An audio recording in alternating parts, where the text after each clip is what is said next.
नमस्कार साथियों, जय हिंद शिक्षा संस्थान में आप सभी का स्वागत है। आज मध्य प्रदेश के भूगोल में हम एक नया टॉपिक स्टार्ट करने जा रहे हैं। मध्य प्रदेश के खनिज संसाधन या मध्य प्रदेश के प्राकृतिक संसाधन, जिसमें हम मिट्टी और खनिजों को देखेंगे। सबसे पहले हम जो है वो मिट्टी का टॉपिक कवर करेंगे। ये आपके मध्य प्रदेश लोक सेवा आयोग के यूनिट 4 जो मध्य प्रदेश का भूगोल है उसके हिसाब से इम्पॉर्टेंट रहेगा और मेंस में भी ये टॉपिक है। तो बढ़ते हैं आपका आगे। तो भाई, मिट्टी एक ऐसा टॉपिक है या मिट्टी एक ऐसा शब्द है जो सुनने में अच्छा लगता है ना। सुनने में अच्छा लगता है, खाने में अच्छी लगती है किसी किसी को मिट्टी, किसी को अगर हम बात करें तो मिट्टी से बहुत प्रेम होता है। लेकिन जब मिट्टी पढ़ने की बारी आती है तो थोड़ा सा बोरियत हो जाती है ना, क्योंकि भाई मिट्टी पढ़ने में बहुत ज़्यादा मज़ा नहीं आता। लेकिन फिर भी हमको पढ़ना है। क्यों? क्योंकि भाई आपका एग्ज़ाम के हिसाब से क्या रहेगा, इंपॉर्टेंट रहेगा। तो इस चीज़ को ध्यान रखिएगा। ठीक, चलिए। तो मिट्टी के बारे में हम देख लेते हैं कि हमको मिट्टियों में क्या क्या देखना है। देखिए, हमको बेसिकली क्या देखना है भाई, मध्य प्रदेश की मिट्टियाँ देखना है। मध्य प्रदेश की मिट्टियों के बारे में हमको पढ़ना है। ठीक, चलिए। अगर हम मध्य प्रदेश की मिट्टी देखें तो सबसे पहले हमको डेफिनेशन ये पता होनी चाहिए कि भैया मिट्टी क्या होती है ना। सबसे पहले अगर हम बात करें तो भाई सॉइल क्या होती है, या अगर हम बात करें तो भैया मिट्टी क्या होती है, सबसे पहले हमको ये पता होना चाहिए। ठीक, चलिए। तो ध्यान रखना, मिट्टी का निर्माण कैसे होता है। अगर एक बहुत सरल भाषा में मैं आपको बताऊं तो चट्टानें टूटती हैं, उसमें कुछ कार्बनिक पदार्थों का मिश्रण होता है, कुछ खनिज तत्वों का मिश्रण होता है, और यही मिश्रण आपका क्रिया करके क्या बनाते हैं भाई, मिट्टी बनाते हैं ना। तो इस चीज़ को ध्यान रखिएगा। अगर हम सिंपल डेफिनेशन की बात करें तो ध्यान रखिएगा, आपका जो है वो चट्टानों, ठीक, चट्टानों का जो अपर्दन होता है, चट्टानों के अपर्दन या इरोजन प्लस कार्बनिक पदार्थ, ऑर्गेनिक मैटर्स, प्लस अगर हम बात करें तो जो आपके रिसोर्सेज या मिनरल रिसोर्सेज होते हैं, जो खनिज होते हैं, इन सभी का मिश्रण जो है या एक कंपोजिशन क्या कहलाता है, ध्यान रखिएगा, मिट्टी कहलाता है। अगर हम एक सरल भाषा में बात करें, मिट्टी की बहुत सारी परिभाषाएं हो सकती हैं और वो परिभाषाएं आपकी जो है अलग अलग रिस्पेक्ट में अलग अलग परिभाषाएं होती हैं। जैसे एक सामान्य परिभाषा मैंने आपको बताया कि भाई आपका जो है वो चट्टानों के, टूटी हुई चट्टानों का जो समूह होता है जिसमें आपके कार्बनिक पदार्थ और खनिज जो है वो आपके मिश्रित होते हैं, उसको क्या कहते हैं, मिट्टी कहते हैं। और इसके अंदर कुछ पोषक तत्व होते हैं।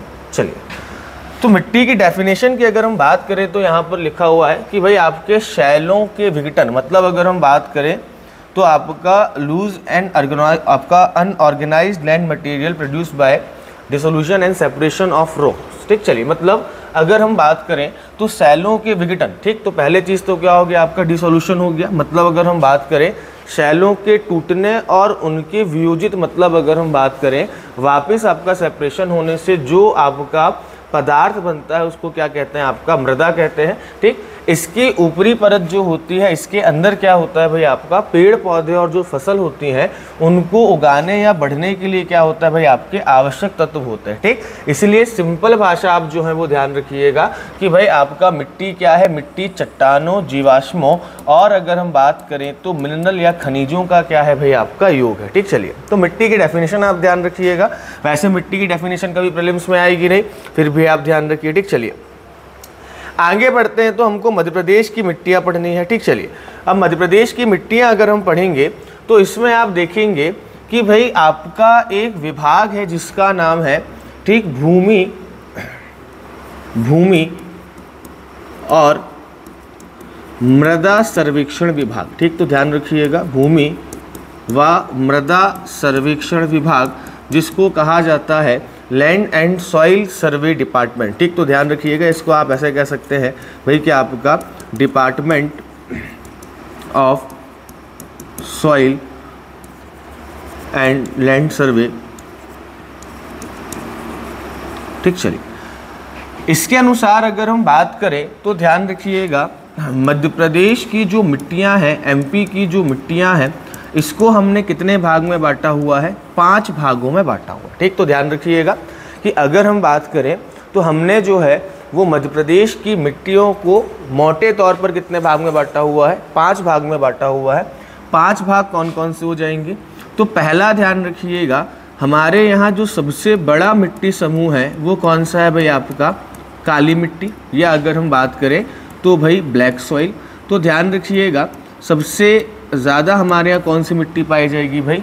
ब्लैक सॉइल पाई जाएगी। इस पॉइंट को ध्यान रखिएगा, ठीक। चलिए, दूसरा जो मिट्टी समूह होगा वो कौन सी मिट्टी मिलेगी हमको? तो भाई दूसरी हमको मिट्टी मिलेगी जलोढ़ मृदा, ठीक। तो ध्यान रखना, दूसरी मिट्टी कौन सी हो जाएगी? आपकी जलोढ़ मृदा, या इसको क्या कहा जाता है? आपका एलुवियल सॉइल कहा जाता है, ठीक। तो ध्यान रखिएगा, दूसरा जो है वो आपका एलुवियल सॉइल कहा जाता है। तीसरी जो मृदा रहेगी वो रहेगी कौन सी भाई? लाल पीली मृदा, ठीक। तो ध्यान रखना, दूसरी जो आपकी अगली जो मिट्टी रहेगी वो लाल पीली मिट्टी रहेगी, या जिसको हम कहेंगे आपका क्या भाई? रेड येलो सॉइल, ठीक। तो ध्यान रखिएगा, रेड येलो सॉइल जो है वो आपकी रहेगी। इसके बाद अगली जो आपकी मिट्टी हो जाएगी वो हो जाएगी कौन सी भाई? लैटेराइट मिट्टी, ठीक। तो ध्यान रखना, अगली मिट्टी कौन सी हो जाएगी? आपकी लैटेराइट मिट्टी हो जाएगी, ठीक। चलिए, और इसके बाद अंत समूह जो आपका रहेगा वो हो जाएगी आपकी मिश्रित मृदा, या अगर हम बात करें तो आपका मिक्स्ड सॉइल हो जाएगी, ठीक। तो ध्यान रखिएगा, अगर हम मोटे तौर पर देखें तो भाई हमने मिट्टियों को कितने पार्ट में बांटा हुआ है? 5 पार्ट में बांटा हुआ है। 5 पार्ट कौन कौन से हो जाएंगे? एक हो जाएगा भाई, अगर हम देखें, काली मिट्टी, जलोढ़ मिट्टी, लाल पीली मिट्टी, लैटेराइट मिट्टी और मिश्रित मृदा हो जाएगी।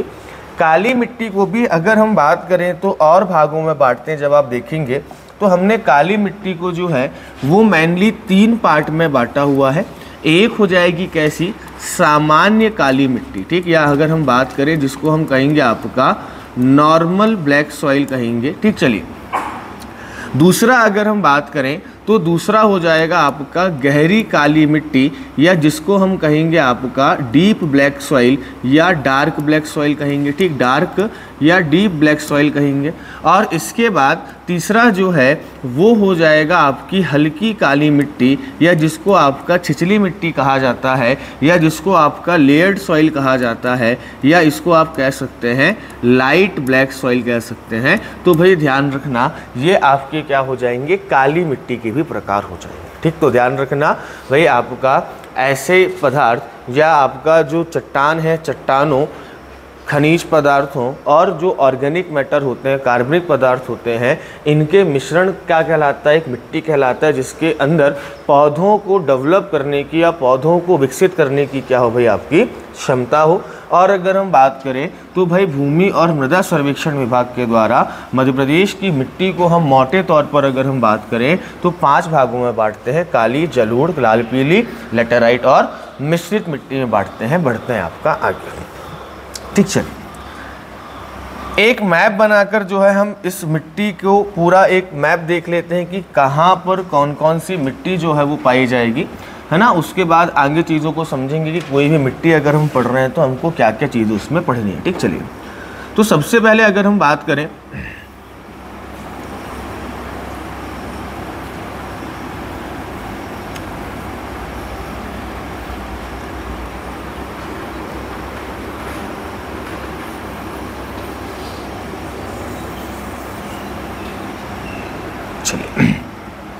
मध्य प्रदेश का ये मैप है। इस मैप में आप देखेंगे तो भाई हमने क्या पढ़ा कि सबसे बड़ा जो आपका एरिया रहेगा, है ना। आप देखेंगे इस मैप में जो बना हुआ एक ऑलरेडी मैप, इसमें आप देखेंगे कि सबसे बड़ा जो आपका एरिया है वो किसका है भाई? काली मिट्टी का है। यहाँ पर मिश्रित मिट्टी मिल रही है, पूर्वी क्षेत्र में लाल मिट्टी मिल रही है, और यहाँ पर लैटेराइट मिट्टी मिल रही है, ठीक। चलिए, तो इस मैप को एक बार अपने हिसाब से आप बना लीजिए।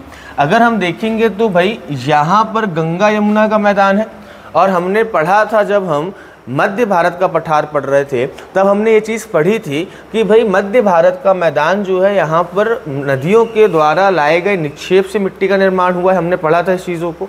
तो भाई ध्यान रखना, आपका ये जो छोटा सा एरिया है, इस एरिया में आपको क्या मिलेगा भाई? ध्यान रखिएगा, इस एरिया में आपको एलुवियल सॉइल देखने को मिलेगी, ठीक। तो ध्यान रखिएगा, ये जो आपका एरिया है, इस एरिया में आपको क्या देखने को मिलेगी? तो भाई यहाँ पर आपको जो है वो देखने को मिलेगी मिलेगी एलुवियल सॉइल देखने को मिलेगी, या अगर हम बात करें आपका जलोढ़ मृदा देखने को मिलेगी। ठीक, तो ध्यान रखिएगा यहाँ पर जलोढ़ मृदा देखने को मिलेगी। ठीक, चलिए इसके बाद अगर हम बात करें तो ये जो आपका पूरा पूर्वी भाग है, इस पूर्वी भाग को ध्यान रखिएगा, ये पूरा जो आपका पूर्वी भाग हो जाएगा, यहाँ पर आपको देखने को मिलेगी कौन सी भाई, लाल पीली मिट्टी देखने को मिलेगी। ठीक, तो ध्यान रखना ये जो आपका एरिया है, यहाँ पर कौन सी मिट्टी देखने को मिलेगी भाई आपको, जो है वो यहाँ पर लाल पीली मिट्टी देखने को मिलेगी, या आपका जो है वो ध्यान रखिएगा रेड येलो सॉइल देखने को मिलेगी। ठीक, तो ये जो पूर्वी क्षेत्र है ये क्या है भाई आपका, जो है यहाँ पर रेड येलो सॉइल देखने को मिलेगी। अब देखो मैंने आपको एक चीज़ बताया था कि मध्य प्रदेश का मैप याद होना हमको क्या है, ज़रूरी है। अब अगर आपको मध्य प्रदेश के मैप में ज़िले अगर आपको याद है, या कौन सा ज़िला कहाँ पर है अगर आपको ये याद है, तो अगर मैं आपसे पूछूं कि भाई रीवा में कौन सी मिट्टी मिलेगी, लाल पीली मिट्टी मिलेगी। डिंडोरी में कौन सी मिलेगी, लाल पीली मिलेगी। शहडोल में कौन सी मिलेगी, लाल पीली मिलेगी। अगर हम बात करें भिंड में कौन सी मिलेगी, जलोढ़ मिलेगी। क्यों, क्योंकि आपको भाई लोकेशन याद है। तो जब मैंने कहा था कि भाई अगर आप इस मैप को याद कर लेंगे, जिलों वाले मैप को याद कर लेंगे, तो आगे बहुत सारे प्रश्नों के उत्तर आपको याद नहीं करने पड़ेंगे, ऑटोमेटिक आप इस मैप से उस आंसर को निकाल सकते हैं। ठीक, तो आपको केवल मैप याद करने। ठीक, चलिए इसके बाद अगर हम बात करें तो ये जो आपका क्षेत्र है भाई बालाघाट वाला, ध्यान रखिएगा इस बालाघाट वाले क्षेत्र में आपको कौन सी मिट्टी देखने को मिलेगी, लेटेराइट मिट्टी देखने को मिलेगी। ठीक, तो ध्यान रखिएगा यहाँ पर आपको जो है वो लेटेराइट मिट्टी देखने को मिलेगी, इस चीज़ को ध्यान रखना। ठीक, चलिए आगे बात करते हैं। आगे अगर हम बात करें तो भाई आपका जो है अब इसके अलावा बाकी जो एरिया, जैसे मान के चलिए आप केवल इतना एरिया देख लीजिए, इस एरिया में आपको मिक्स्ड सॉइल देखने को मिलेगी या मिश्रित मृदा देखने को मिलेगी। अब इसके अलावा बाकी जो आपका संपूर्ण एरिया है यहाँ पर आपको काली मिट्टी देखने को मिलेगी। ठीक, तो ध्यान रखना बाकी इस पूरे एरिया में आपको कौन सी मिट्टी देखने को मिलेगी भाई, काली मिट्टी देखने को मिलेगी। इस मैप को एक बार बना लीजिए, फिर अभी हम काली मिट्टी का भी विभाजन जो है वो आपका देख लेंगे कि काली मिट्टी का विभाजन किस प्रकार से आपका रहेगा। ठीक, चलिए अब ध्यान रखना यहाँ पर 3 हिस्से आप देख सकते हैं। एक तो मालवा भी आ रहा है कि नहीं आ रहा, हमने जो भौतिक प्रदेश पढ़े थे। दूसरा जो है वो नर्मदा सोन घाटी आ रही है कि नहीं आ रही है। और तीसरा सतपुड़ा कुछ हिस्सा आ रहा है कि नहीं आ रहा। और मैंने आपको एक चीज़ समझाई थी कि भाई पठार पर्वत जो है वो सबसे ऊंचे हो गए, उसके नीचे क्या हो गए आपके पठार हो गए, और उसके नीचे क्या हो गया भाई आपका मैदान हो गया। या अगर हम बात करें उसके नीचे अगर हम देखें तो पर्वत आपका पर्वत हो गया, पठार हो गया, उसके बाद अगर हम देखें तो मैदान हो गया, और उसके बाद आपका घाटी हो गई। ये हमने देखा था। ठीक, अब आप एक चीज़ समझिएगा, अगर मान लीजिए घाटी क्या है भाई आपकी गहरी, जैसे जैसे मिट्टी को आप खोदेंगे वैसे वैसे मिट्टी का रंग कैसा मिलेगा आपको, गहरा मिलेगा, है ना। तो भाई घाटी कैसी होती है, गहरी होती है। तो ध्यान रखिएगा मध्य प्रदेश में जो घाटी वाला क्षेत्र है वहाँ पर कैसी मिट्टी मिलेगी भाई आपका, गहरी काली मिट्टी मिलेगी। ठीक, चलिए आगे अगर हम बात करें तो भाई पर्वत और घाटी की अपेक्षा जो पठार होता है, पठार मैदान वाला हिस्सा होता है, ये सामान्य होता है कि नहीं होता, सामान्य होगा, मीडियम होगा। तो यहाँ पर कौन सी सॉइल मिलेगी भाई आपको, मीडियम ब्लैक सॉइल मिलेगी, या अगर हम बात करें सामान्य काली मिट्टी जो है देखने को मिलेगी। और भाई ये पर्वत वाला एरिया है तो यहाँ पर बहुत हल्की परत जम पाएगी मिट्टी की, इसीलिए यहाँ पर कैसी सॉइल देखने को मिलेगी आपको, हल्की काली मिट्टी देखने को मिलेगी। तो ये पॉइंट ध्यान रखना ताकि आपको ये कन्फ्यूज़न ना हो कहाँ पर गहरी मिलेगी, कहाँ पर हल्की मिलेगी और कहाँ पर सामान्य मिलेगी। अब समझिएगा हमने देखा कि भाई यहाँ पर ये जो आपका हिस्सा है ये आपका घाटी वाला हिस्सा है। अगर हम देखेंगे तो हम देखेंगे कि ये हिस्सा जो है वो कैसा है भाई आपका घाटी वाला हिस्सा है। ये हिस्सा आप जाएंगे तो पूरा पहाड़ी क्षेत्र जो है वो आपका चालू हो जाएगा। ठीक, तो ध्यान रखिएगा ये आपका पहाड़ी क्षेत्र चालू हो गया।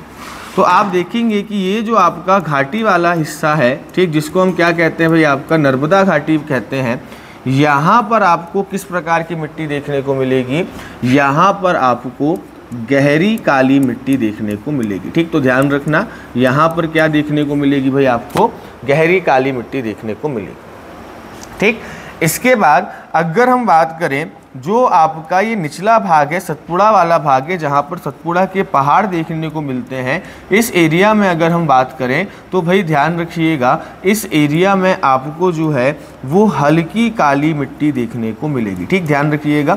अब यहाँ पर ध्यान रखो, इसको गहरी काली भी कहा जाता है ना। अगर हम इंग्लिश में बात करें तो इसको डार्क ब्लैक सॉइल भी कहा जाता है, इसको जो है वो आपका डीप ब्लैक सॉइल भी कहा जाता है। ठीक, तो ध्यान रखिएगा डार्क और डीप ब्लैक सॉइल कहा जाता है। इसके बाद अगर हम बात करें सतपुड़ा वाले क्षेत्र में तो आपको हल्की, या अगर हम बात करें छिछली, या अगर हम बात करें आपको परती काली मिट्टी देखने को मिलेगी। ठीक, अगर हम देखें तो भाई आपको यहाँ पर जो है वो लाइट ब्लैक सॉइल, या अगर हम बात करें जो लेयर्ड ब्लैक सॉइल है वो देखने को मिलेगी, तो ये भी ध्यान रखना। ठीक, तो पहाड़ वाले क्षेत्र में आपको हल्की काली मिट्टी देखने को मिलेगी, जो घाटी वाला एरिया है, वैली वाला एरिया है, वहाँ पर गहरी काली मिट्टी देखने को मिलेगी। और इसके बाद अगर हम बात करें तो जो आपका भाई मालवा वाला क्षेत्र, बाकी जो आपका क्षेत्र है, इस क्षेत्र में ध्यान रखिएगा आपको किस प्रकार की मृदा देखने को मिलेगी। इसको आप कह सकते हैं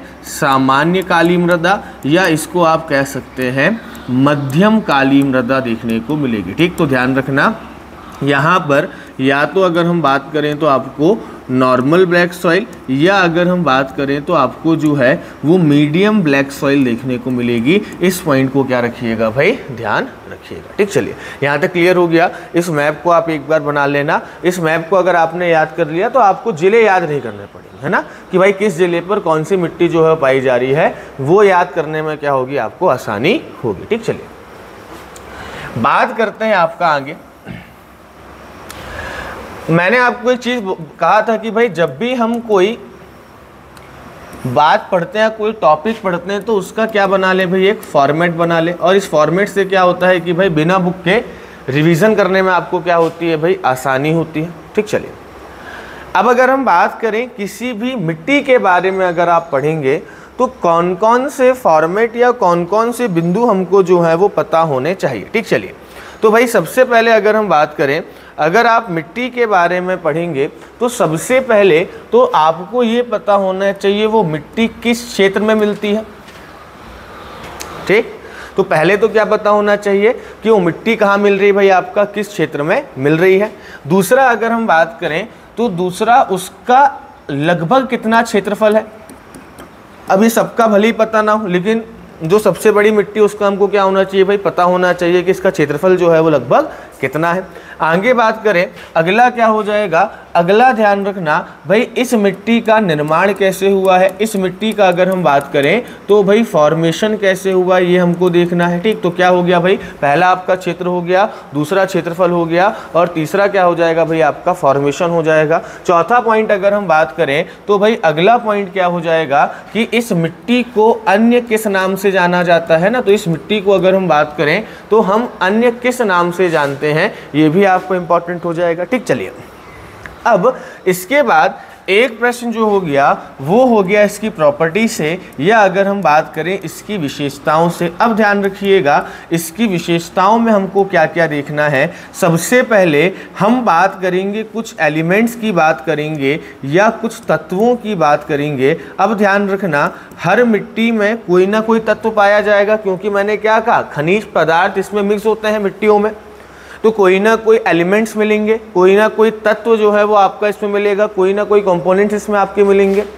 अब दो चीज़ें हो सकती हैं, या तो वो कंपोनेंट ज़्यादा मात्रा में मिले, या तो वो कंपोनेंट क्या हो भाई आपका कम मात्रा में मिले। भाई कोई तत्व हो सकता है अधिक मात्रा में मिले और कोई तत्व जो है वो आपका क्या मिले भाई, कम मात्रा में मिले। जैसे मान लीजिए हो सकता है किसी मिट्टी में लोहा ज़्यादा मिल रहा हो, किसी मिट्टी में चूना ज़्यादा मिल रहा हो, है ना, नाइट्रोजन की कमी हो। तो ध्यान रखिएगा जब आप विशेषताएं पढ़ेंगे तो दो चीज़ें होंगी, एक तो वो तत्व जो अधिक मात्रा में पाए जा रहे हैं, और दूसरा वो तत्व जो कम मात्रा में पाए जा रहे हैं ना। तो ये फॉर्मेट ध्यान रखिएगा।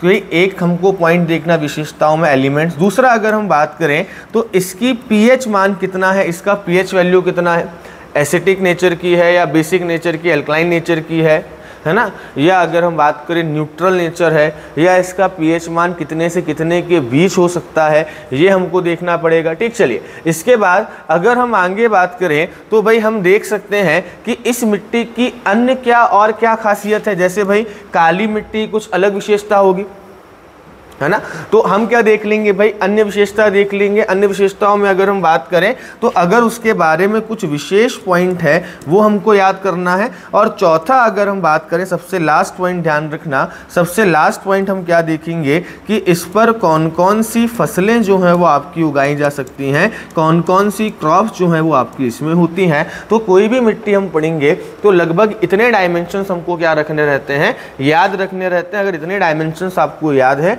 तो मुझे नहीं लगता कि कोई सवाल आपका जो है वो बाहर जाएगा। ठीक, चलिए बढ़ते हैं आपका आगे। तो भाई मध्य प्रदेश में अगर हम बात करें सबसे पहली मिट्टी कौन सी हो जाएगी, तो भाई ध्यान रखना मध्य प्रदेश में अगर हम देखें तो सबसे पहली मिट्टी जो है, हमने ये आपका वर्गीकरण देख लिया है पूरा, है ना, 5 मिट्टियों का।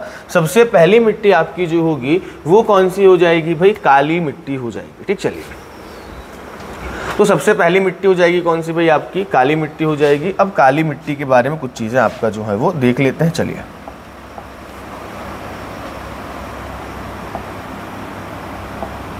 चलो बात करते हैं किसकी भाई, आपका ब्लैक सॉइल की, या अगर हम बात करें काली मिट्टी की बात करते हैं।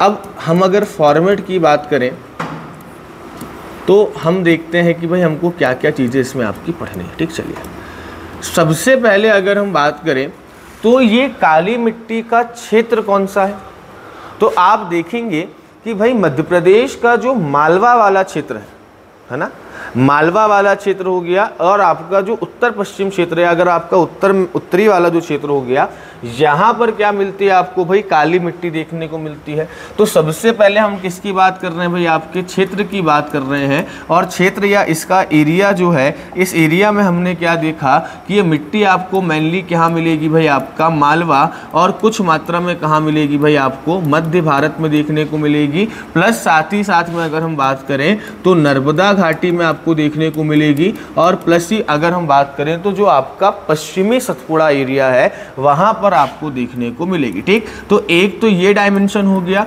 दूसरा मैं इसको क्या कह सकता हूं कि भाई ये जो हमको मिट्टी मिलेगी ये मध्य प्रदेश के वेस्टर्न एरिया में देखने को मिलेगी या पश्चिमी क्षेत्र में देखने को मिलेगी। ठीक, तो ध्यान रखिएगा, एक क्या हो जाएगा, अगर हम ओवरऑल बात करें तो पश्चिमी क्षेत्र में हमको ये मिट्टी देखने को मिलेगी। ठीक, दूसरा पॉइंट अगर हम बात करें तो दूसरा पॉइंट हमको देखना है कि भाई ये जो मिट्टी है इस मिट्टी का क्षेत्रफल कितना है। ठीक, चलिए तो हमको देखना है ये मिट्टी लगभग जो है वो कितना क्षेत्रफल जो है वो कवर करती है। तो लगभग ध्यान रखिएगा ये मिट्टी ओवरऑल अगर हम देखें तो 47.6% भाग पर पाई जाती है। ठीक, तो ध्यान रखना ये मिट्टी 47.6% भाग पर जो है वो पाई जाती है। इस पॉइंट को आप जो है वो ध्यान रखिएगा।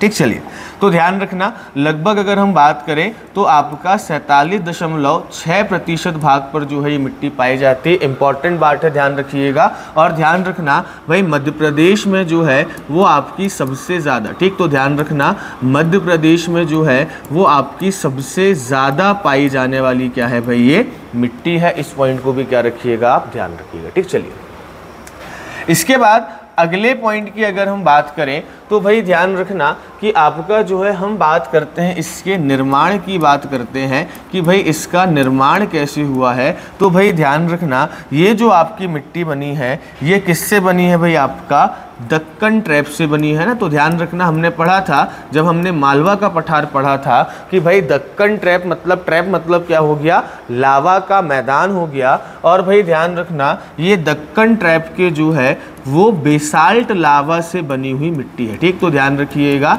ये जो मिट्टी है ये आपका दक्कन ट्रैप का जो बेसाल्टिक लावा है उससे बनी हुई क्या है भाई, आपकी मिट्टी है। इस पॉइंट को आप ध्यान रखिएगा। ठीक, चलिए आगे अगर हम बात करें तो भाई देखते हैं इस मिट्टी के हम प्रकार देख लेते हैं भाई पहले, है ना। तो ध्यान रखिएगा, जब हम बात करें तो हमने देखा इस मिट्टी के प्रकार, और इस मिट्टी के प्रकार में अगर हम बात करें तो हमने मेनली 3 प्रकार देखे। एक तो कौन सा देखा भाई आपका सामान्य देखा, दूसरा कौन सा देखा भाई हमने आपका, दूसरा देखा आपका गहरी काली मिट्टी, और तीसरा अगर हम बात करें तो हमने देखा आपका हल्की काली मिट्टी। ठीक, चलिए अब ध्यान रखिएगा कि भाई जो गहरी काली मिट्टी आपकी सामान्य काली मिट्टी होगी, ये किस क्षेत्र में देखने को मिलेगी भाई हमको, मालवा के क्षेत्र में देखने को मिलेगी। गहरी काली मिट्टी कहाँ देखने को मिलेगी, नर्मदा घाटी वाले क्षेत्र में देखने को मिलेगी। और हल्की काली मिट्टी कहाँ देखने को मिलेगी भाई आपका, सतपुड़ा वाले क्षेत्र में देखने को मिलेगी। ठीक, चलिए अब इसमें अगर हम बात करें तो लगभग ध्यान रखिएगा, जो सामान्य काली मृदा है ये आपका टोटल 47.6% पर काली मिट्टी पाई जा रही है। इस 47.6% में अगर हम बात करें तो लगभग आपका 37%, ध्यान रखिएगा, लगभग 37% भाग पर क्या मिल रही है भाई आपको, जो है वो सामान्य काली मिट्टी देखने को मिलेगी। ठीक, तो ध्यान रखिएगा लगभग 37 पॉइंट पर आपको जो है वो सामान्य काली मिट्टी देखने को मिलेगी। लगभग 3.5% पर अगर आप आएंगे तो 3.5% पर गहरी काली मृदा देखने को मिलेगी, और भाई लगभग 7.1% पर क्या देखने को मिलेगी भाई आपको, जो है वो हल्की काली मिट्टी देखने को मिलेगी।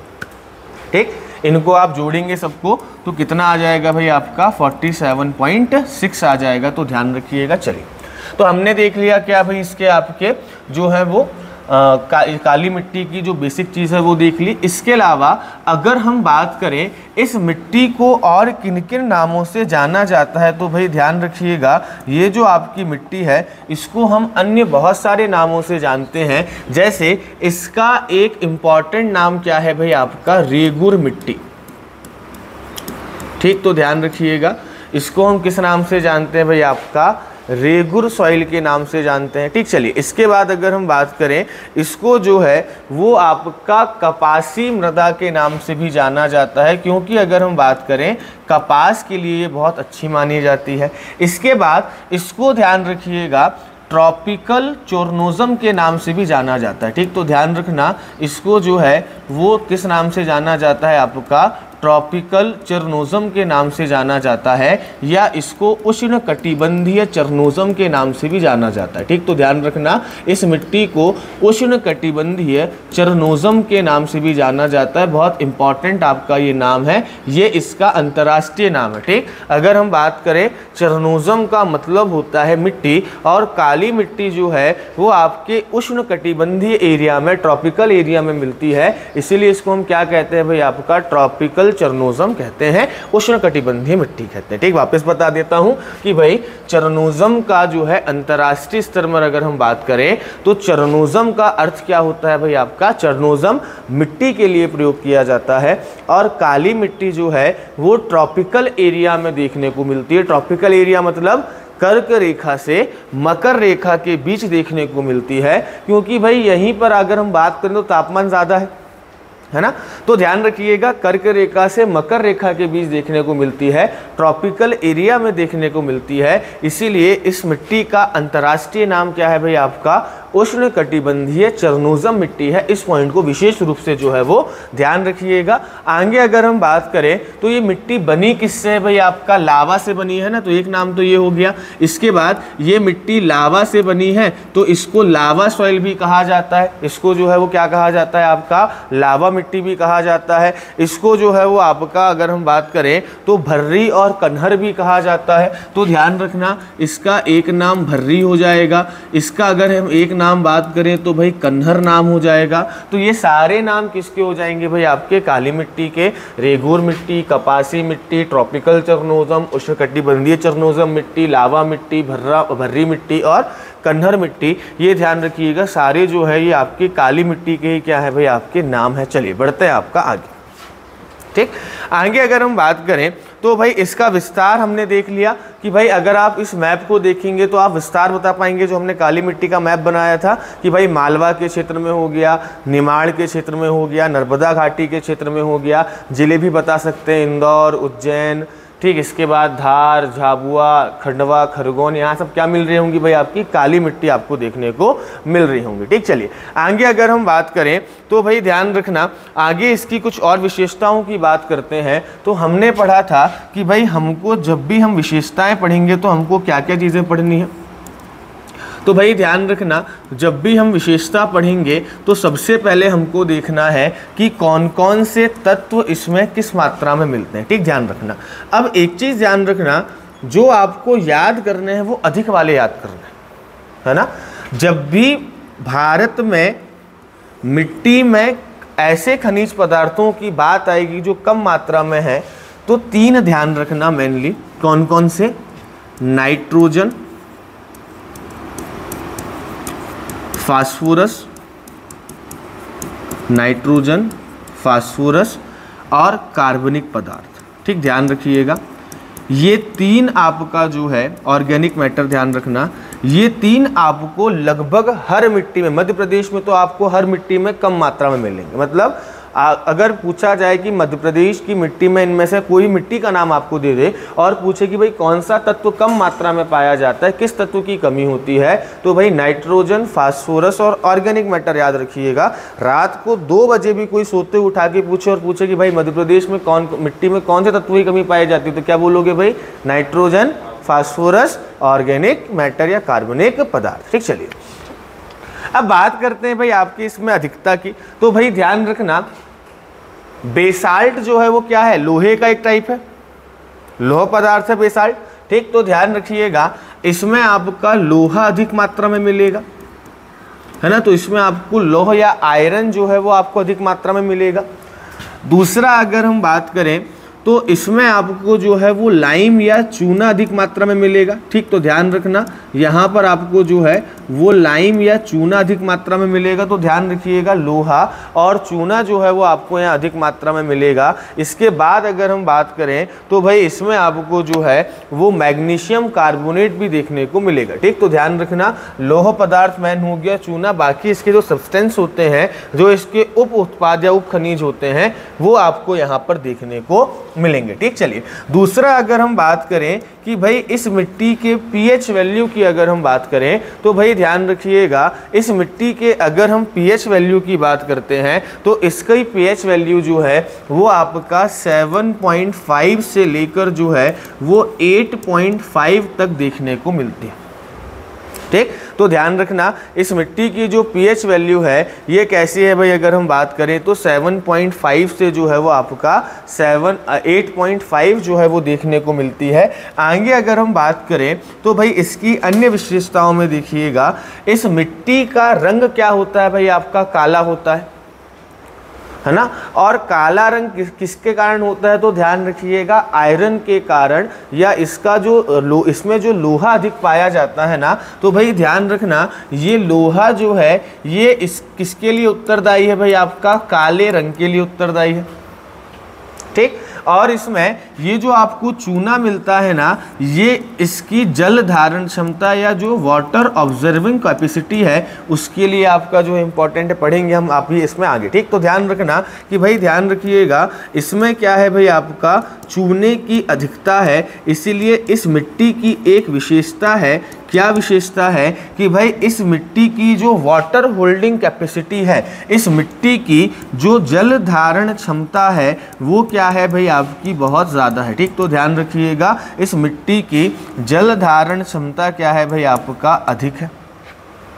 ठीक, तो ध्यान रखिएगा, काली मिट्टी जो है इसमें इसके अंदर जो है वो वाटर होल्डिंग कैपेसिटी क्या है भाई, आपका ज़्यादा है, जल को धारण करने की क्षमता क्या है, आपकी ज़्यादा है, इसीलिए इसको जो है वो आपका स्वतः जुताई वाली मिट्टी या सेल्फ प्लॉट आपका जो है प्लॉटिंग सॉइल इसको कहा जाता है। ठीक, चलिए आगे अगर हम बात करें तो भाई ध्यान रखिएगा, इसमें एक चीज़ और ध्यान रखना, इस मिट्टी की एक विशेषता क्या है, ये मिट्टी जो है, एक विशेषता और ध्यान रखना इस मिट्टी की जो महत्वपूर्ण है वो क्या है कि भाई जब ये मिट्टी आपकी जो है वो गीली होती है। ठीक, तो ध्यान रखिएगा, ये मिट्टी आपकी जो है वो वेट होने पर या गीली होने पर जो है वो कैसी हो जाती है भाई, मुलायम और अगर हम बात करें तो एक तरीके से सॉफ्ट और स्टिकी हो जाती है, चिपचिपी हो जाती है। ठीक, तो ध्यान रखिएगा। अगर हम बात करें तो भाई ये मिट्टी गीली होने पर कैसी हो जाती है, आपका जो है वो मुलायम और चिपचिपी हो जाती है। या अगर हम बात करें आपका सॉफ्ट एंड स्टिकी मिट्टी आपकी जो है ये हो जाती है। आप देखेंगे काली मिट्टी से नहाया है आप सभी ने, किसी ने? ग्रामीण क्षेत्रों में लोग काली मिट्टी को बालों में लगाते हैं या नहाते हैं, तो आप देखते हो मिट्टी बिल्कुल मुलायम हो जाएगी। आप उसको गीली करेंगे और उसके बाद उसको आप अपने हाथ पैर या बालों पर लगाएंगे तो क्या होगा, मिट्टी आपकी चिपकती है, तो ध्यान रखना। और दूसरा अगर हम बात करें तो भाई ध्यान रखिएगा कि आपका जो ये मिट्टी है इसमें जब ये मिट्टी सूख जाएगी, मतलब अगर हम बात करें ये मिट्टी सूखने पर या अगर हम बात करें ड्राई होने पर क्या होगी भाई, ध्यान रखिएगा, सिकुड़ेगी, श्रिंक होगी। और भाई इसमें जब सिकुड़न आएगी तो आपको बड़ी बड़ी दरारें देखने को मिलेंगी। ठीक, चलिए ध्यान रखना यहाँ पर एक चीज़ हम अधिकतर देखते हैं कि आपका जो काली मिट्टी होती है, इस काली मिट्टी में आपको बड़ी बड़ी दरारें देखने को मिलती है ना। तो ध्यान रखना, काली मिट्टी में जब हम बात करते हैं कि भाई बड़ी बड़ी दरारें क्यों देखने को मिलती है, क्योंकि होता क्या है समझना कि भाई एक ये एरिया है, इस पर्टिकुलर एरिया में काली मिट्टी है, गीली हुई तो भाई चिपचिपी हो गई, सूखेगी तो क्या होगी आपकी, सिकुड़ेगी, और सिकुड़ेगी तो भाई आपका जो है इसका एरिया क्या होगा, कम होगा। और जब एरिया कम होगा तो भाई उसके बीच में क्या बन जाएंगे, आपके बड़े बड़े गैप्स बन जाएंगे। तो भाई ध्यान रखना, काली मिट्टी अगर कोई पूछे कि भाई हमको काली मिट्टी में ही बड़ी बड़ी दरार देखने को क्यों मिलती है, तो भाई ध्यान रखिएगा इसलिए मिलती है क्योंकि भाई अगर हम देखें तो यहाँ पर जो है वो आपका ये मिट्टी सूखने पर क्या होती है, आपका सिकुड़ती है। इस पॉइंट को आप जो है वो ध्यान रखिएगा। आगे अगर हम बात करें तो इस मिट्टी पर कौन कौन सी फसलें होती हैं भाई, तो ध्यान रखिएगा इस मिट्टी में आपकी जो मेनली फसल होगी वो कौन सी हो गई भाई, कपास, ध्यान रखना सबसे मेनली। इसके बाद अगर हम बात करें तो भाई आपका मूंगफली हो जाएगा। मूंगफली के अलावा अगर हम बात करें तो भाई आपको सोयाबीन जो है वो यहाँ पर देखने को मिलेगा। इसके अलावा बाकी लगभग सभी, क्योंकि काली मिट्टी क्या है भाई, आपका एक उपजाऊ मिट्टी होती है, इसलिए आपको जो है यहाँ पर लगभग सभी प्रकार की जो है वो मिट्टी देखने को मिलेगी, सभी प्रकार की फसलें जो है वो आपका देखने को मिलेगी। इस पॉइंट को जो है वो आप ध्यान रखिएगा। और अगर हम बात करें तो ये आपका लगभग काली मिट्टी के बारे में लगभग चीज़ें क्या हो गई, कंप्लीट हो गई। तो इतनी चीज़ें आपको हर एक मिट्टी में ध्यान रखना। ठीक, काली मिट्टी सबसे इंपॉर्टेंट मिट्टी है, इसलिए इसके बारे में इंफॉर्मेशन क्या है, थोड़ी सी आपकी ज़्यादा है। बाकी बढ़ते हैं आपका आगे। ठीक, चलिए आगे अगर हम देखें, मैं आपको लिखकर ये इसलिए समझा रहा हूँ ताकि आपको जो है वो चीज़ें समझ में आए, है ना, वरना ये चीज़ें ऑलरेडी लिखी हुई हैं जो हम पढ़ रहे हैं। ठीक, चलिए आगे बात करते हैं। अब सीधे स्लाइड से पढ़ लेते हैं। ठीक, चलिए, क्योंकि अगर लिखने में पढ़ेंगे तो बहुत समय आपका लगेगा। बात करते हैं किसकी भाई, आपकी जलोढ़ मिट्टी की बात करते हैं या एलुवियल सॉइल की बात करते हैं। तो भाई ध्यान रखिएगा, एलुवियल सॉइल की अगर हम बात करें तो पहली चीज़ ध्यान रखिएगा, ये मिट्टी आपकी मिलेगी कहाँ पर, तो भाई ध्यान रखना ये मिट्टी आपको भिंड, मुरैना, शिवपुर वाला क्षेत्र हो गया, साथ में कुछ मात्रा में आपको ग्वालियर, शिवपुरी तक इस मिट्टी का क्या रहेगा भाई, आपका फैलाव रहेगा। या हम कह सकते हैं कि भाई आपका जो एलुवियल सॉइल है या आपका जो जलोढ़ मिट्टी है यह आपको कहाँ देखने को मिलेगा भाई, नॉर्थ एमपी में देखने को मिलेगी, या अगर हम बात करें उत्तरी मध्य प्रदेश में देखने को मिलेगी। ठीक, चलिए आगे अगर हम बात करें तो लगभग 3% में ये मिट्टी आपको देखने को मिलेगी। तो ध्यान रखिएगा लगभग 3% क्षेत्र में मिट्टी देखने को मिलेगी। अन्य नाम ध्यान रखना, इसको जो है वो आकार के आधार पर दोमट के नाम से जाना जाता है। ठीक, अगर हम बात करें आकार के हिसाब से इसको दोमट मिट्टी कहा जाता है। और भाई ये मिट्टी नदियों के आसपास वाले क्षेत्र में पाई जाती है, और नदियों के आसपास वाला आपका जो एरिया कहलाता है वो कछारी एरिया कहलाता है, इसलिए इस मिट्टी को और क्या कहा जाता है भाई, आपका कछारी मिट्टी कहा जाता है। ठीक, चलिए आगे अगर हम बात करें तो इस मिट्टी का निर्माण कैसे हुआ है, तो यहाँ पर आप देखेंगे इस मिट्टी का जो निर्माण हुआ है ये चंबल के निक्षेप से हुआ है। मतलब निक्षेप मतलब आपका अगर हम बात करें तो जो डिपोजिशन होता है, ये डिपोजिट्स जो मिट्टी के रिवर्स के होते हैं, नदियों के द्वारा जो मिट्टी बहाकर लाई जाती है उससे जो है क्या है भाई, इसका निर्माण हुआ है। और साथ ही साथ में अगर हम बात करें तो ये किसका एक विस्तार है भाई, आपके गंगा यमुना मैदान का एक विस्तार है ना। तो गंगा यमुना के मैदान में भी बाढ़ की मिट्टी आपकी पाई जाती है, जाती है, तो उसके एक भाग के रूप में जो है इसका निर्माण हुआ है। इस पॉइंट को जो है वो आप क्या रखिएगा भाई, ध्यान रखिएगा। ठीक, चलिए बाकी आगे बात करते हैं किसकी भाई, इसकी विशेषताओं की बात करते हैं। तो भाई ध्यान रखिएगा, ये मिट्टी नई मिट्टी होती है, और भाई जैसे युवा होता है, युवा क्या है भाई, नया नया है तो जोश क्या होता है, बहुत ज़्यादा होता है, क्षमता क्या होती है कार्य करने की, ज़्यादा होती है। वैसे ही ध्यान रखिएगा, ये मिट्टी आपकी नई मिट्टी होती है, इसलिए क्या होती है भाई, आपकी सबसे उपजाऊ मिट्टी होती है। इस पॉइंट को ध्यान रखिएगा। बढ़ते हैं आपका आगे, इसमें पोटाश की मात्रा ध्यान रखना अधिक होती है, फास्फोरिक एसिड जो है वो आपका अधिक मात्रा में पाया जाता है, और चूना अधिक मात्रा में पाया जाता है। ठीक, तो ध्यान रखना, इसमें हम अगर एलिमेंट्स की बात करें तो भाई आपका जो है वो फास्फोरस ध्यान रखिएगा, साथ ही साथ में अगर हम बात करें आपका पोटाश ध्यान रखिएगा, ये क्या मिलेंगे भाई आपको जो है वो अधिक मात्रा में मिलेंगे। ठीक, चलिए बाकी हमने कहा वही चीज़ कि नाइट्रोजन, फास्फोरस और ऑर्गेनिक मैटर जो होते हैं, जैविक पदार्थ जो होते हैं, उसकी क्या पाई जाएगी भाई, इसमें आपकी कमी पाई जाएगी। ठीक, चलिए आगे अगर हम बात करें तो ये मिट्टी दो प्रकार की होती है। कैसी भाई, एक होती है खादर और एक होती है बांगर। ठीक, खादर और बांगर में क्या अंतर है समझिएगा, कि जैसे मान के चलिए कि भाई आपका कोई नदी बह रही है, ठीक है, अब इस नदी में क्या होगी भाई, बाढ़ आएगी। अब मान के चलिए इस नदी में जो है वो आपकी क्या आई, बाढ़ आई, और भाई ये वाला जो आपका एरिया है, ये जो आपका रीजन है, यहाँ पर बार बार बाढ़ आती रहती है, तो यहाँ की मिट्टी क्या होती जाएगी भाई, आपकी नई होती जाएगी बार बार, और यहाँ की मिट्टी नई होती जाएगी, तो इसको हम क्या कहेंगे भाई, ध्यान रखिएगा, इसको हम कहेंगे खादर, है ना। और उसको कैसे याद रख सकते हैं, मतलब खादर मतलब वो एरिया जहाँ पर बाढ़ आने की, जो बाढ़ है वो बार बार आती है और यहाँ की मिट्टी को क्या कर देती है भाई, आपका नई कर देती है। और जब मिट्टी नई होती है तो इसकी उपजाऊ क्षमता क्या हो जाती है, आपकी बढ़ जाती है, तो ये मिट्टी स्वतः खाद का काम करती है। तो ध्यान रखिएगा, खादर मतलब जो उपजाऊ मिट्टी होगी, नदी के पास का जो क्षेत्र होगा उसको हम क्या कहेंगे, खादर कहेंगे, मतलब यहाँ पर हमको खाद की ज़रूरत नहीं होगी।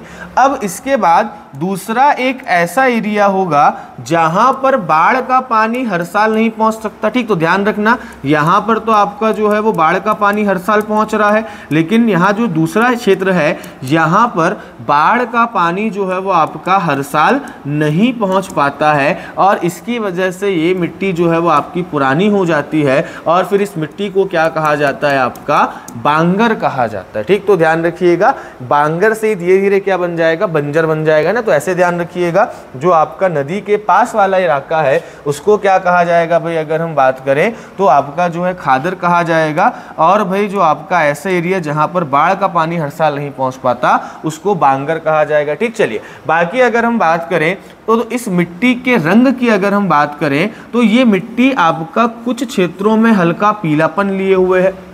ठीक, तो ध्यान रखिएगा, थोड़ा सा येलो शेड में कहीं कहीं मिट्टी देखने को मिलेगी, लेकिन सामान्यतः इसका रंग जो है वो होता कैसा है, आपका भूरा रंग होता है। ठीक, तो ध्यान रखिएगा, लगभग जो है ये आपको जो है वो आपका ऐश कलर में आपको देखने को मिलेगी, या अगर हम बात करें जो है वो आपका राख रंग की जो है वो आपको देखने को मिलेगी, भूरे रंग को आपको जो है वो देखने को मिलेगी। तो इस पॉइंट को आप ध्यान रखिएगा, इस मिट्टी के रंग की बात कर ली हमने।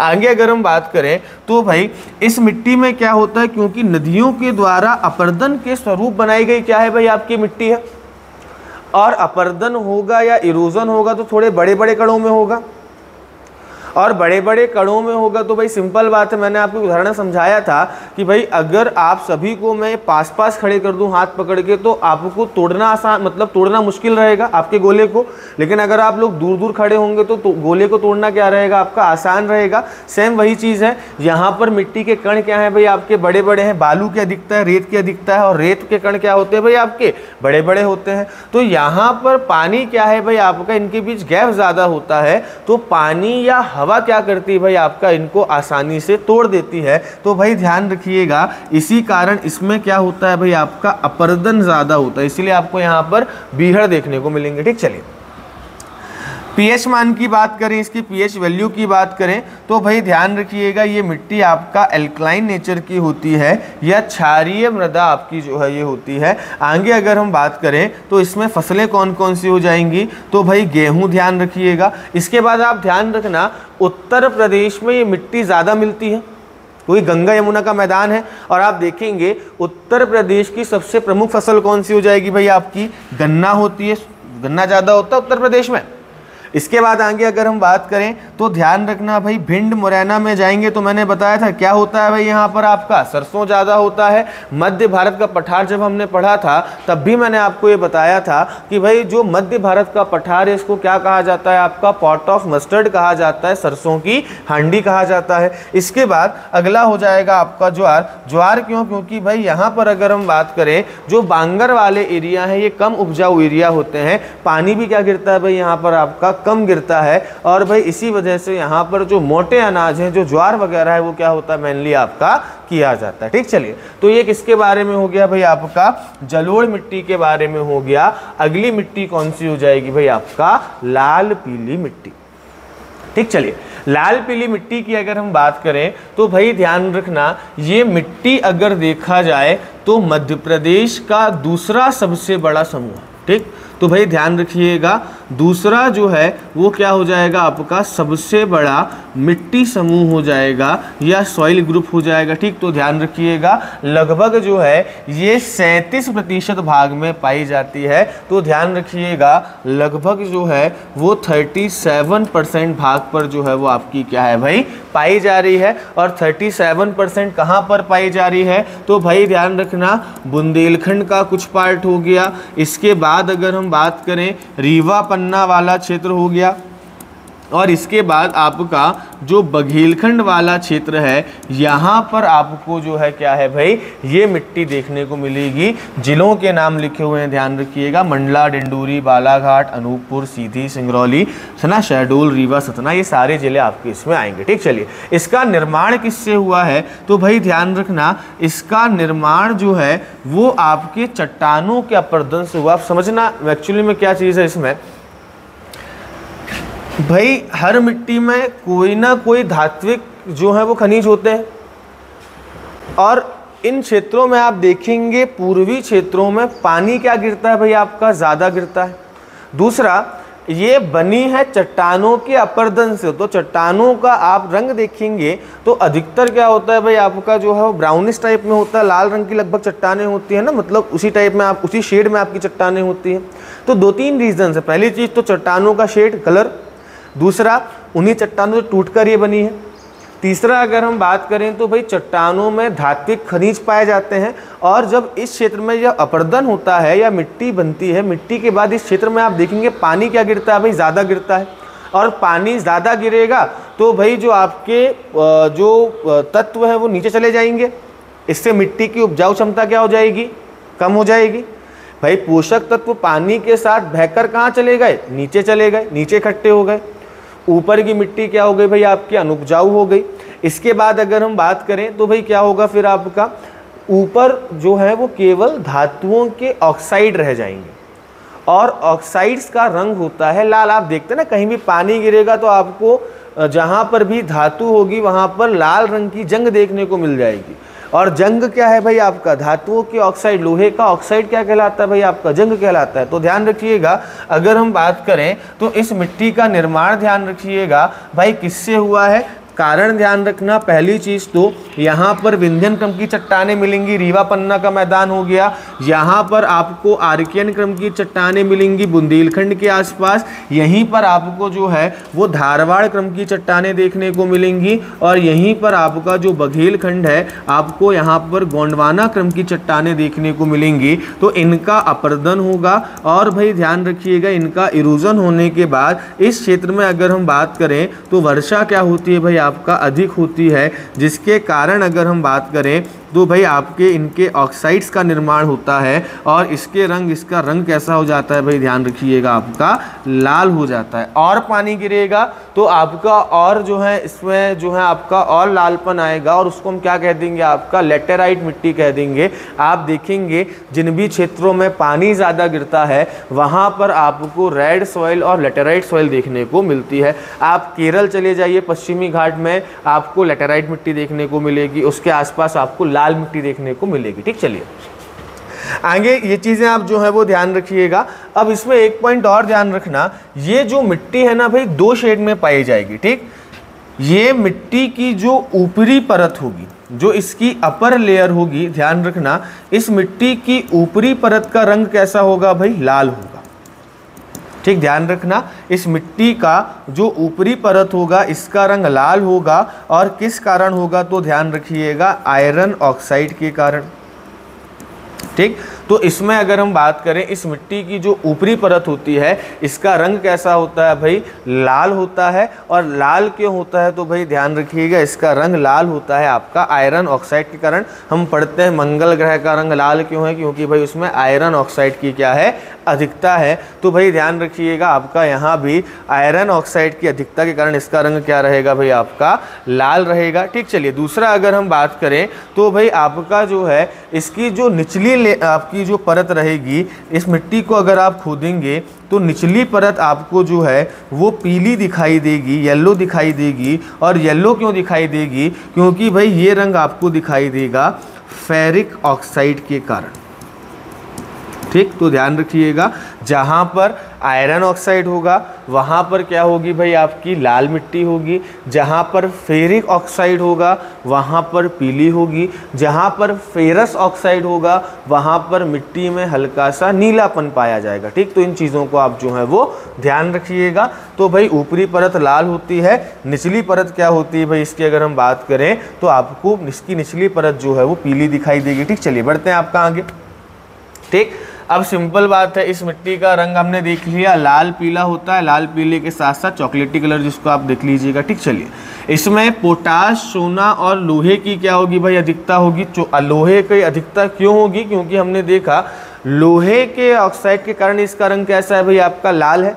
तो स्वाभाविक बात है, इसमें किसकी अधिकता होगी? आयरन की अधिकता होगी। दूसरा, विंध्यन क्रम की चट्टानें यहाँ मिल रही हैं, तो भाई यहाँ पर क्या मिलेगा? आपका चूना पत्थर भी हमको देखने को मिलेगा। तो यहाँ पर ध्यान रखना, पोटाश, उसके बाद लोहा और उसके बाद चूने की अधिकता होती है। ठीक, आपने अधिकतर देखा होगा हमारे यहाँ जो खाद वगैरह जो उर्वरक यूज़ करते हैं उसका एक फॉर्मूला होता है, NPK उर्वरक हम उसको कहते हैं, है ना, नाइट्रोजन, फास्फोरस और पोटेशियम।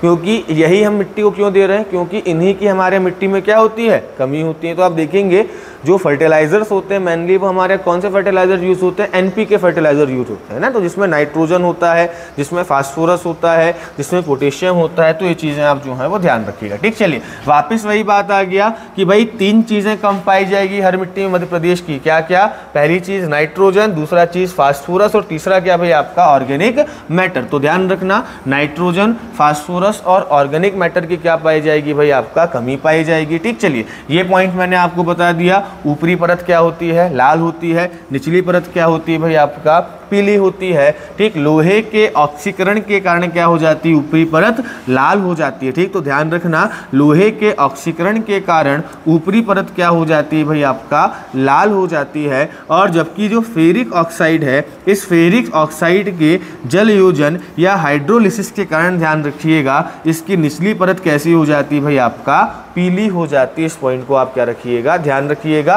अब इस मिट्टी की जो प्रकृति होती है वो 5.5 से 8.5 pH होती है ना। मतलब ये मिट्टी आपका एसिडिक से जो है वो आपका अल्कलाइन की ओर चली जाती है। ध्यान रखिएगा, pH मान जो आपका न्यूट्रल होता है वो कितना होता है? 7 से कम होता है तो क्या होता है भाई? आपका एसिडिक होता है। और अगर 7 से ऊपर होता है तो क्या होता है भाई? आपका अल्कलाइन होता है। ध्यान रखिएगा, 7 से कम तो भाई क्या होगा? आपका अम्लीय होगा। और 7 से ज़्यादा होगा तो क्या होगा भाई? आपका क्षारीय होगा। और 7 होगा तो क्या होगा भाई? आपका उदासीन होगा या न्यूट्रल होगा। तो ध्यान रखना, जिस मिट्टी का pH मान 7 से ज़्यादा हो वो क्षारीय होगी। जिस मिट्टी का pH मान 7 से कम हो वो क्या होगी भाई? आपका ध्यान रखिएगा, अम्लीय होगी। और भाई ये मिट्टी आपको जो है अलग अलग जगह पर कहीं इसका आपको pH पॉइंट जो है pH मान 5.5 मिलेगा, कहीं 8.5 मिलेगा। तो आप ध्यान रखिएगा कि भाई ये जो आपका है, आपका जो है वो अम्लीय से क्षारीय दोनों प्रकृति में आपको देखने को मिलेगी। ठीक, बढ़िया। तो इस चीज़ को आप ध्यान रखिएगा लाल मिट्टी के बारे में। ठीक, फसल कौन सी होगी? तो भाई गेहूं तो कहीं भी हो जाएगा बेचारा अपना। ठीक, चावल यहाँ पर क्यों होता है? क्योंकि हमने पढ़ा कि भाई पानी ज़्यादा गिरने की वजह से क्या होता है? इसमें भाई ज़्यादा उपजाऊ क्षमता नहीं बचती है।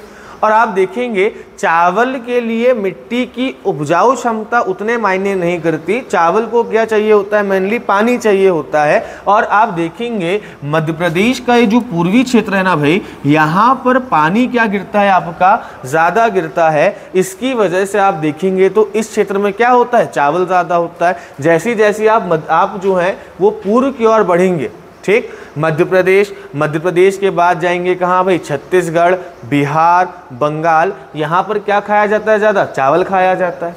और आप जैसे जैसे पश्चिम में आएंगे चावल की क्या हो जाएगी भाई, कमी हो जाएगी, गेहूं आपका दिखाया जाएगा यहाँ पर, या जो है आपका रोटियाँ दिखाई जाएगी। चलिए तो ध्यान रखिएगा ये चीज़ें।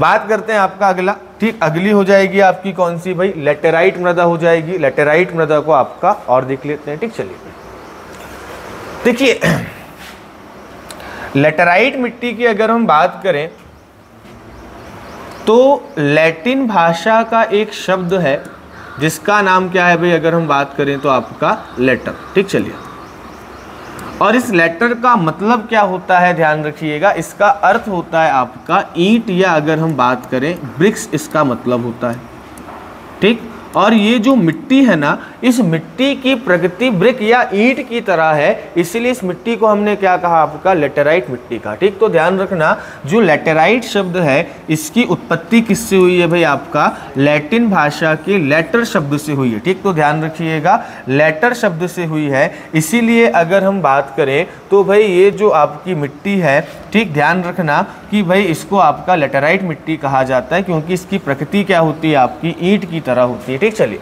आगे अगर हम बात करें तो इस लेटेराइट मिट्टी को ध्यान रखिएगा हम और किन किन नामों से जानते हैं। तो लेटेराइट मिट्टी को हम जो है वो आपका भाटा सॉइल के नाम से जानते हैं, ठीक, ध्यान रखना।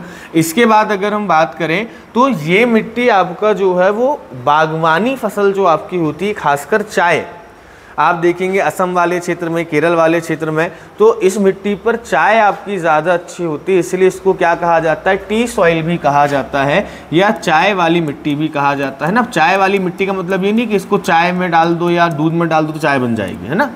चाय वाली मिट्टी मतलब ये मिट्टी चाय की फसल के लिए आपका जो है वो अच्छी होती है। तो ध्यान रखिएगा, इसको जो है वो आपका टी सॉइल भी कहा जाता है, ठीक। चलिए तो ध्यान रखना भाई, इसको भाटा मिट्टी, चाय वाली मिट्टी या टी सॉइल कहा जाता है। मेनली कहाँ मिलेगी, तो हमने देखा दक्षिण पूर्वी क्षेत्र में मिलेगी, मेनली मिलेगी बालाघाट में, और बालाघाट के साथ साथ कुछ क्षेत्र जो है वो कहाँ मिलेगा, इसका आपको छिंदवाड़ा में देखने को मिलेगा। हमने मैप में जो है ये चीज़ें देखी थी, ठीक। चलिए तो ध्यान रखना, हमने मैप में देखा हुआ था कि ये जो मिट्टी हमको देखने को मिल रही है ये कहाँ देखने को मिल रही है आपका, तो भाई जो पूर्वी क्षेत्र है वहाँ पर हमने देखा था कि हमको ये मिट्टी देखने को मिल रही है, ठीक। तो ध्यान रखना, ये जो आपका बालाघाट छिंदवाड़ा वाला क्षेत्र है यहाँ पर आपको लेटेराइट सॉइल जो है वो देखने को मिलेगी, ठीक। चलिए बढ़ते हैं आपका आगे। इसके बाद अगर हम आगे बात करें तो भाई ध्यान रखिएगा, आपका जो है ये मिट्टी बनी कैसी है, निर्माण कैसे हुआ है। तो मैंने आपको बताया कि भाई आपका जो ये मिट्टी का निर्माण है, चट्टानें आपकी टूटी और चट्टानों के अपक्षय से या उसकी वेदरिंग से, ठीक, चट्टानों का क्या हुआ, वेदरिंग हुई या उनका अपक्षय हुआ। अपक्षय मतलब टूटना और केमिकल रिएक्शन होना, है ना। तो ध्यान रखिएगा, उसके बाद क्या हुआ भाई, आपका जो है पानी ज़्यादा गिरा, ऑक्साइड या आपका जो है केमिकल रिएक्शन ज़्यादा हुए, और भाई ध्यान रखना लाल चट्टानों के टूटने और उनके केमिकल रिएक्शन से जो है वो क्या बनी भाई, आपकी लेटेराइट मिट्टी बनी। मैंने आपको बताया लेटेराइट मिट्टी जहाँ पर भी पानी ज़्यादा गिरेगा वहाँ पर आपको लेटेराइट मिट्टी देखने को मिलेगी, ठीक। चलिए बात करते हैं आपका आगे लेटेराइट मिट्टी के बारे में। अब इसकी विशेषताएं ध्यान रखना, ये मिट्टी जब गीली होगी तो कैसी हो जाएगी, मुलायम, और सूखने पर क्या हो जाएगी, कठोर हो जाएगी। आप देखेंगे कभी ईंट को पानी वगैरह में डालना, क्यों डालते हैं पानी में, ताकि भाई वो आपकी थोड़ी सी क्या हो, मुलायम हो, तो आपका जो है वो दीवारें तो अच्छे से क्या बन सके भाई, आपका बन सके। या आप उसका जो है पाउडर बनाइएगा, ईंट को तोड़कर पाउडर बनाना, उसको मिट्टी जब पानी में भिगोएंगे तो थोड़ा सा वो मुलायम हो जाएगी, और सूखने पर कैसी हो जाएगी भाई, आपका कठोर हो जाएगी, ठीक। ध्यान रखिएगा, इसके अंतर्गत लगभग मध्य प्रदेश का 4% भाग आता है, लगभग 4% भाग पर जो है ये मिट्टी आपको देखने को मिलेगी, ठीक। वापिस वही चीज़, पोटाश, लोहे और चूने की अधिकता मिलेगी, नाइट्रोजन नाइट्रोजन, फास्फोरस और कार्बनिक पदार्थों की क्या मिलेगी भाई, आपका कमी मिलेगी। कौन कौन से 3 पदार्थ याद रखने हैं भाई, आपका नाइट्रोजन, फास्फोरस और ऑर्गेनिक मैटर, जहां पर अगर हम बात करें इस मिट्टी में ये तत्व आपके कम मात्रा में देखने को मिलेंगे। इस मिट्टी का पीएच मान जो है भाई वो क्या है, आपका 7 से ज़्यादा है, क्योंकि ऑक्साइड्स आपके जो है वो क्षारीय होते हैं। तो ध्यान रखिएगा इस मिट्टी की प्रकृति कैसी हो जाएगी, एल्कलाइन नेचर की ये मिट्टी हो जाएगी, या अगर हम बात करें तो आपका क्षारीय प्रकृति की जो है मिट्टी हो जाएगी। ठीक, चलिए ध्यान रखिएगा सामान्यतः ये मिट्टी आपकी अनुपजाऊ होती है, लेकिन भाई आपका अनुपजाऊ है, अनुपजाऊ मिट्टी पर आपके जो फूड ग्रेन्स होते हैं या जो आपके मोटे अनाज होते हैं या आपके जो मिलेट्स जिसको हम कहते हैं ये आपके होते हैं। तो यहाँ पर जो है वो आपका मोटे अनाज की खेती की जाती है। दूसरा, मध्य प्रदेश में इन क्षेत्र में या कहीं भी अगर हम बात करें वर्षा अधिक होती है और इसके कारण जो है यहाँ पर चावल और बाजरे वगैरह की खेती भी की जाती है। ठीक, तो ध्यान रखिएगा लैटेराइट मिट्टी वैसे अनुपजाऊ मिट्टी होती है, लेकिन पानी की अधिकता है इसलिए हम यहाँ पर चावल जो है बो सकते हैं। और भाई जो मोटे अनाज होते हैं वो कम अनुपजाऊ मिट्टी में भी आपका जो है वो हो जाते हैं। ठीक, तो ये हो गई आपकी लैटेराइट मिट्टी।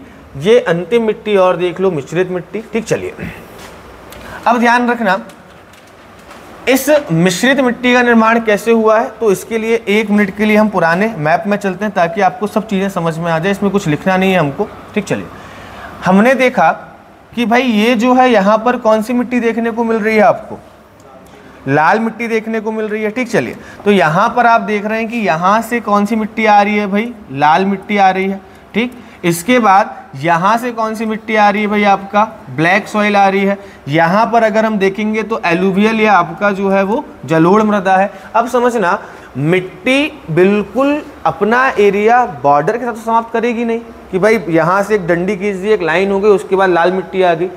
एक एरिया ऐसा आएगा जहां पर लाल और काली मिट्टी क्या हो गई होंगी भाई, आपस में आपका मिल रही होंगी। इस एरिया को आपका ट्रांजिट एरिया कहा जाता है या संक्रमण क्षेत्र कहा जाता है, जहां पर 2 मिट्टियों का संक्रमण हो रहा है, 2 या 2 से अधिक मिट्टियां जो है क्या है भाई आपका मिल रही हैं। तो यहाँ ध्यान रखिएगा, इसलिए हमने इनको नाम क्या दे दिया भाई, आपका मिश्रित मिट्टी नाम दे दिया। ठीक, चलिए तो ध्यान रखिएगा इसको जो है वो आपका काली लाल पीली मिट्टी के नाम से भी जाना जाता है। तीनों नाम आपके आएंगे, लाल पीली काली मिट्टी भी इसको कह सकते हैं ना। तो ध्यान रखिएगा काली लाल पीली मिट्टी या लाल पीली काली मिट्टी इसको कहा जाता है। कहाँ पाई जाती है, तो भाई हमने देखा कि जो बुंदेलखंड वाला क्षेत्र है, जो ये वाला एरिया है जहाँ पर काली और लाल मिट्टी आकर मिल रही है, यहाँ पर ये मिट्टी आपका जो है पाई जा रही है। टीकमगढ़ वाला क्षेत्र हो गया, पन्ना सतना वाला क्षेत्र हो गया, यहाँ पर आपको ये मिट्टी देखने को मिलेगी। और इस मिट्टी का निर्माण जो है वो काली और लाल पीली मिट्टी के मिलने से हुआ, इसको ध्यान रखना। तो भाई जो इन मिट्टी के गुण होंगे वही क्या होंगे भाई, मिश्रित मिट्टी के भी गुण हो जाएंगे। आप देखेंगे इस मिट्टी में पोटाश, लोहे और चूने की क्या होती है भाई, अधिकता होती है। नाइट्रोजन, फास्फोरस और कार्बनिक पदार्थों की क्या होती है भाई, आपका कमी होती है। और भाई मिट्टी ज़्यादा उपजाऊ नहीं होती, इसलिए यहाँ पर ज्वार, मक्का, बाजरा जैसे क्या होते हैं भाई, आपके मोटे अनाज होते हैं। ठीक, एलिमेंट्स वाले में कंफ्यूज होते हैं लोग। बस ध्यान रखना कि प्रश्न 2 प्रकार से बन सकते हैं कि भाई पहली चीज़ आपका कौन सा मध्य प्रदेश की मिट्टी में कौन सा तत्व अधिक मात्रा में पाया जाता है। ठीक, और दूसरा प्रश्न क्या हो सकता है कि मध्य प्रदेश में की मिट्टियाँ जो है, मध्य प्रदेश की मिट्टी है उसमें सामान्यतः किस तत्वों की या किन तत्वों की कमी होती है। ठीक, अब ध्यान रखिएगा यहाँ पर क्या होगा कि भाई कौन सा जो है वो अधिक मात्रा में पाया जाएगा। 3 दे देंगे आपका नाइट्रोजन, फास्फोरस, ऑर्गेनिक मैटर और दे देंगे आपको लोहा। तो अब यहाँ पर आप देखेंगे कि लोहा अधिक मात्रा में पाया जाता है, लोहा जो है वो कम नहीं पाया जाता है। चूना दे दिया आपको। और यहाँ पर क्या है, किन तत्वों की कमी पाई जाती है, यहाँ पर लोहा दे दिया, पोटास दे दिया, चूना दे दिया और भी आपको दे दिया ऑर्गेनिक मैटर, या आपको दे दिया फास्फोरस दे दिया। तो भाई ध्यान रखिएगा इनकी क्या पाई जाती है भाई, हमारे यहाँ कमी पाई जाती है। एनपीके ध्यान रखना, जो एनपीके फर्टिलाइजर हम यूज़ करते हैं, एनपीके में मेनली क्या हो जाता है आपका नाइट्रोजन, फास्फोरस और ध्यान रखिएगा आपका जो है वो पोटेशियम हो जाता है। तो इन चीज़ों को आप ध्यान रखिएगा। मिट्टी में यही चीज़ आपकी होंगी। रिटर्न एग्जाम में भी कभी आता है तो आपको यही डायमेंशन ध्यान रखने। फॉर्मेट मैंने आपको बता दिया, कोई भी मिट्टी पढ़ेंगे तो आपको सबसे पहले उसका निर्माण देखना है, दूसरा क्षेत्र देखना है। इसके बाद अगर हम बात करें तो अगर उस मिट्टी का कोई प्रकार या परसेंटेज है वो हमको देखना है। उसके बाद उस मिट्टी के अन्य नाम क्या क्या हैं ये हमको देखना है। इसके बाद अगर हम बात करें तो इस मिट्टी की विशेषता क्या क्या है, और इस विशेषता में हमको सबसे पहले पीएच वैल्यू देखनी है, हमको जो है एलिमेंट्स देखने, तत्व देखने हैं, कौन से तत्व अधिक मात्रा में मिल रहे हैं और कौन से तत्व जो है वो आपका कम मात्रा में मिल रहे हैं। इसके बाद इसकी जो अन्य विशेषताएं हैं वो देखेंगे और उसके बाद जो है वो आपका फसलों को देखेंगे। इतना ही आपका मिट्टी में है। तो आज तक ये आपका यहीं तक। ठीक, धन्यवाद, जय हिंद।